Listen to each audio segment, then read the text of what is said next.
at the end of the day, a lot of people call our healthcare system broken. And I say very frequently, it's not broken. If you look at who benefits from the system continuing as it is, you'll recognize the traditional broker benefits from inflating costs, the insurance companies benefit from inflating costs, the drug companies and the PBMs all benefit from inflating costs. And those are the entities that employers trust to manage this expense. And so we wonder why costs keep going up, but everyone we entrust to manage it makes more money as costs actually go up. So it's really not broken. It's working exactly as it was intended. But the challenge is when you take a contrarian stance to that model, when for me, it was really starting to recognize what these increases in premiums and deductibles were doing to the lowest paid employees at the company, which, to be honest with you, for the first 15 years of my career, I didn't even really consider because they weren't involved in the decision-making process. They weren't the ones that determined if I got the business or not. It was the highest paid people. And it was easy to throw a $5,000 deductible on someone making $300,000 or $400,000 or $500,000 a year. But I couldn't do it anymore. And I started to empathize more and more with those lowest paid employees. And so I took this stance that was contrary to how 99% of brokers make money, contrary to how every insurance company makes money. And not a lot of people were willing to join me at first. Welcome to the RockstarsRocking podcast, powered by Voluntary Disruption, a show dedicated to people who are crushing their business and life goals. These are bite-sized conversations with leading rock stars in their respective industry who are pumped to share their story to help drive you to the next level. So, are you ready to rock? Speaking of rock stars, here's your host, Eric Silverman.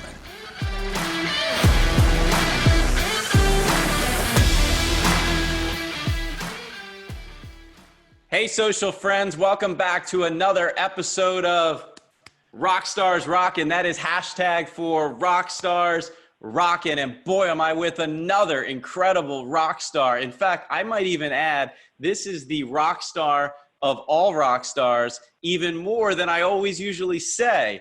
For those of you that don't already know my guest, David Contorno. David is the CEO of ePowered Benefits, a national benefits firm that is coast to coast, baby. This guy's got offices in Oregon, the Carolinas, and he's got business all over the country, or every state, probably all over the world soon to be, if not already. And guys, if you don't already know David, which I'd be shocked if you didn't already know David. If you don't already know David, he is somewhat known for being, how do I say this, David? A little bit controversial and some other choice words that anybody might want to fill in there.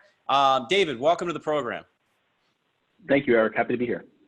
Happy to have you, man. My pleasure. So guys, I saw David, let me just tell you, I've seen David speak multiple times at a tremendous number of industry conferences that we both attend on a regular basis.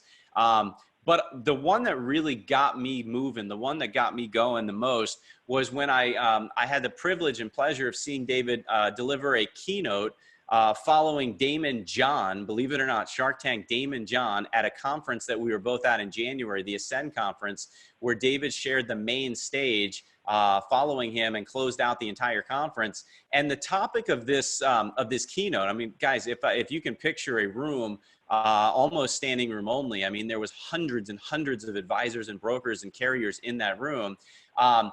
David's topic was really passionate, but it was passionate for the fact that he's so passionate about how what he's doing in the benefits world is very controversial to a lot, but it's very lonely to him. And David, I'll leave it at that. I'll let you elaborate if you can a little bit, because you're so passionate about going after what you want and what you believe in. But tell us, why is it so lonely, and how can others get involved? Well, I think it's a lot less lonely now than it was a few years ago. But at the end of the day, a lot of people call our healthcare system broken. And I say very frequently, it's not broken. If you look at who benefits from the system continuing as it is, you'll recognize the traditional broker benefits from inflating costs, the insurance companies benefit from inflating costs, the drug companies and the PBMs all benefit from inflating costs. And those are the entities that employers trust to manage this expense. And so we wonder why costs keep going up, but everyone we entrust to manage it makes more money as costs actually go up. So it's really not broken. It's working exactly as it was intended. But the challenge is when you take a contrarian stance to that model, when you for me, it was really starting to recognize what these increases in premiums and deductibles were doing to the lowest paid employees at the company, which, to be honest with you, for the first 15 years of my career, I didn't even really consider, because they weren't involved in the decision-making process. They weren't the ones that determined if I got the business or not. It was the highest paid people. And it was easy to throw a $5,000 deductible on someone making $300,000 or $400,000 or $500,000 a year. But I couldn't do it anymore. And I started to empathize more and more with those lowest paid employees. And so I took this stance that was contrary to how 99% of brokers make money, contrary to how every insurance company makes money.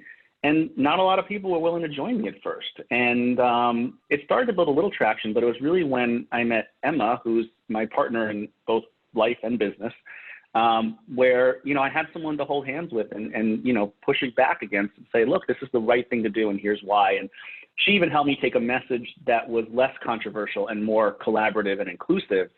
And that's sort of why we've found ourselves where about half of our business and time is quote unquote co-consulting with brokers and consultants around the country to help them be less afraid in going down this path. So I like how you said that, because I do know for a fact you've been working on that for years, and I know you've increased it and you have a passion about helping others. Talk a little bit about how you're helping other advisors or brokers or consultants or whatever fancy title they want to give themselves. And frankly, transparently talk about how that works for you, because I know you love coaching and mentoring, but you have bills to pay just like they do. Yeah, so I teach the way I learn.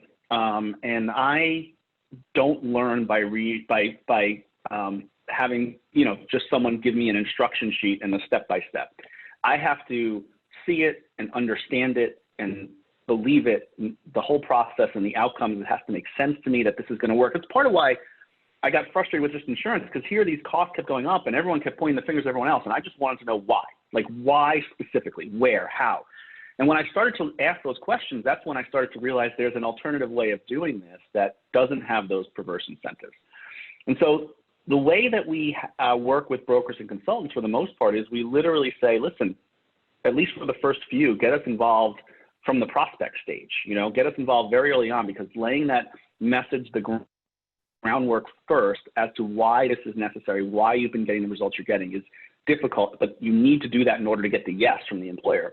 So we help them get the yes, then we help them put the financial projections together, then we help them execute on the employees and the education, help them execute on the implementation, and really we recommend a payment model where it takes commission and turns it around. Instead of commission or any bonuses, we only collect a flat fee from the employer, and then we typically have a bonus that comes from the employer tied to reaching certain goals. For most employers, that's lowering costs. And we contractually obligate ourselves to that being the only source of revenue. There's no bonuses from carriers. There's no commissions or overrides on stop loss. We don't take any of that. So we have true aligned incentives. And so what we say to these co-consultants is, let us help you soup to nuts for the first few cases.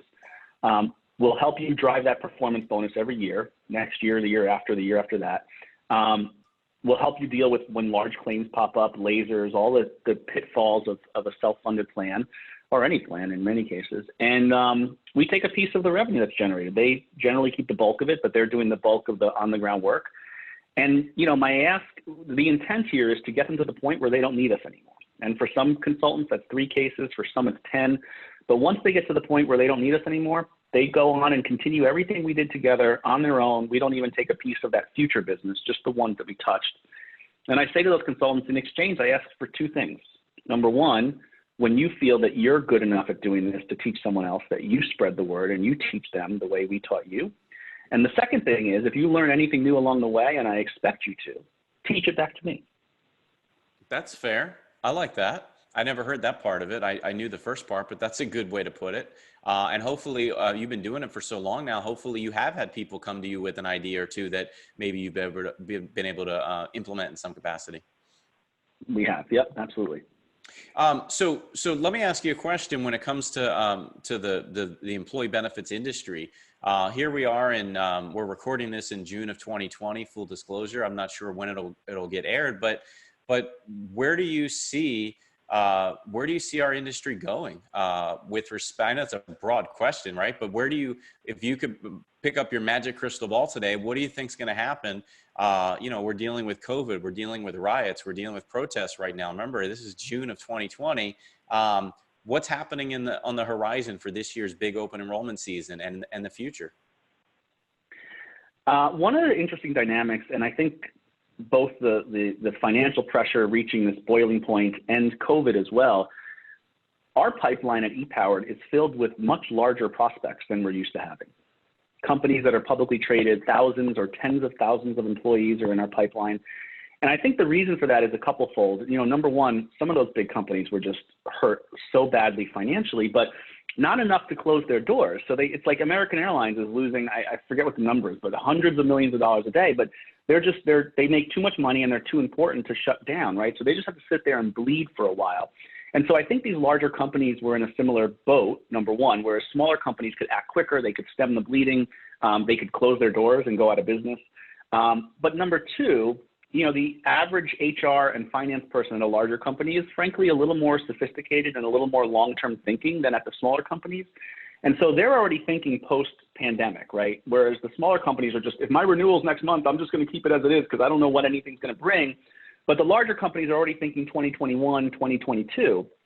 And so it allows them to say, whoa, what is this effect of COVID going to be? I mean, I really believe the carriers are already using it as fodder to say, expect bigger rate increases next year. At the same time, they're telling their shareholders our profits are skyrocketing because all the elective procedures are down far more than the increase in cost in COVID. And then at the same time, they're asking the government for bailout money. So it's like they're talking out of all sides of their you-know-what. But at the end of the day, the consumer and the employer is not going to win. They never have, and they never will in this environment. So I think a lot of employers are realizing that. And, my fear is if we don't fix this aggressively, quickly, then everyone's going to just throw their hands up and the government's going to take over. And, Medicare for half the country right now is a disaster. What happens when it's 100%? And just to give you some numbers, 50% of tax dollars go to healthcare, and 50% of Americans are covered by a government-sponsored plan. That means if 100% of Americans were covered by it, then 100% of our tax dollars would go to healthcare. How do we pay for literally anything else, including the trillions of dollars we just spent in stimulus? It's mind-blowing. Yeah, no doubt. Well, listen, as we wrap up here, rumor on the street is that a little known fact about David, is it true that you went to college for photography of all things, that you actually majored in photography? And by the way, is that even legit? Is that real? Is that a real school? Like, my God, I don't even know what that means. So yes, I was very much into photography in high school. I had my own darkroom at my father's house. I was definitely on the geeky side for sure. And then I wound up going to Rochester. I wound up going to Rochester Institute of Technology, and I majored in something called photographic technology, which there's only 2 schools in the world that offer it. I didn't graduate. I was there for a year, but we do in the first year what the regular photo majors do in all 4 years. And had I stayed, we would have gotten into like satellite imagery and holography. Wow. And I'd probably be working for the government now if I stayed that path. But I realized for me it was more of a hobby. And I still love it to this day. I actually bought myself a new drone yesterday. The drone is like this big. You can take it anywhere. Between that and my phone, I mean, I have a portable photo and video studio anywhere I go, everywhere I go. It's absolutely amazing, whether it's personal pictures of the kids and the family, or it's professional photos and videos and clips for helping to empower the industry. It's so easy to produce that kind of content now. Oh, I couldn't agree more. That's really cool. I didn't know that about the photography studying, and I did know that you had a drone, though. I have the privilege of seeing you and your lovely partner there, Emma, on Instagram and Snapchat stories and so forth. When are you going to get into that? Come on, man! You got to up your social media game. She does get on me for not using Instagram frequently. I don't even think of it. I mean, to me, I get sucked into Facebook and LinkedIn as it is. I don't need more platforms in which to waste time. Fair enough. And you're just recently back on at least, both of them, but definitely Facebook. So listen, David, I appreciate your time, my friend. You've said it all. I mean, there's literally nothing left to talk about. You have said it all, my friend.